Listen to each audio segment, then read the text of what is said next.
Rosa. Dapat lang kasuhan si dating Presidente Duterte at long overdue na ito.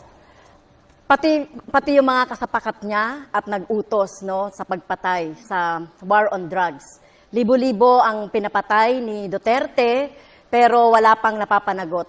Kaya kailangan talaga ng hustisya ng ating mga mamamayan. Sinasabi natin dito na dapat ay yung kaso na ito ay matagal na, pati na rin siguro. Senator De La Rosa? Ang sagot ko dyan is conditional, no? Hybrid. Pwedeng yes, pwedeng no.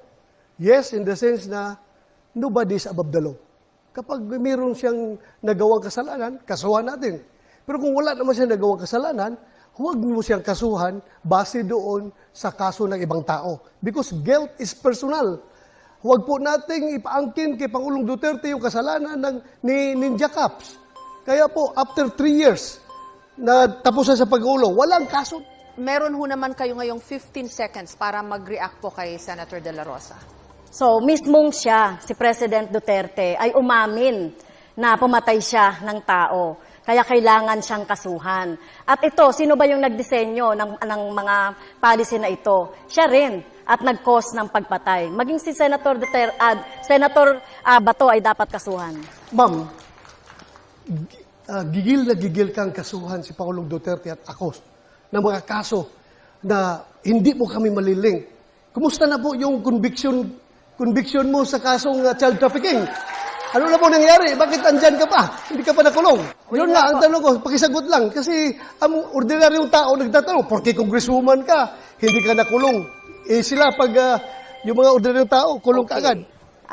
Kung ito po ay nasa Kongreso, ay out of order ko po dahil wala siya sa tanong. No? At ang ginawa po natin na pagre-rescue, tama lang po yung ginawa ko na pagre-rescue sa mga teachers, sa mga bata na biktima ng mga harassment, intimidation at threat doon sa sinasabi ni Senator Bato na kaso. So kung sino mang mga teachers gagawin yon, no, yung ipagtanggol at sagipin yung ating mga teachers at mga estudyante. So tingin ko po ay walang mali doon sa ginawa po natin doon sa kaso. Now, Senator De La Rosa, may pagkakataon ho kayo na magtanong.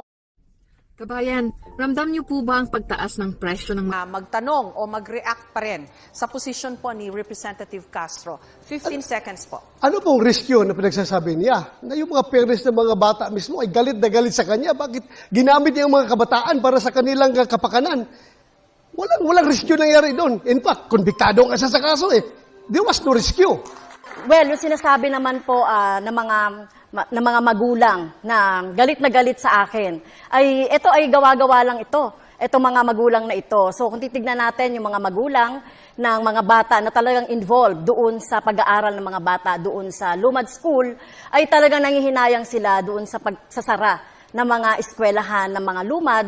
Dahil alam naman natin, kulang talaga sa serbisyong pang-edukasyon ang mga lumad. So talagang sila ay hinayang na hinayang at sinisisi ang gobyerno ng Duterte. Maraming salamat po kay Representative Castro at kay Senator De La Rosa.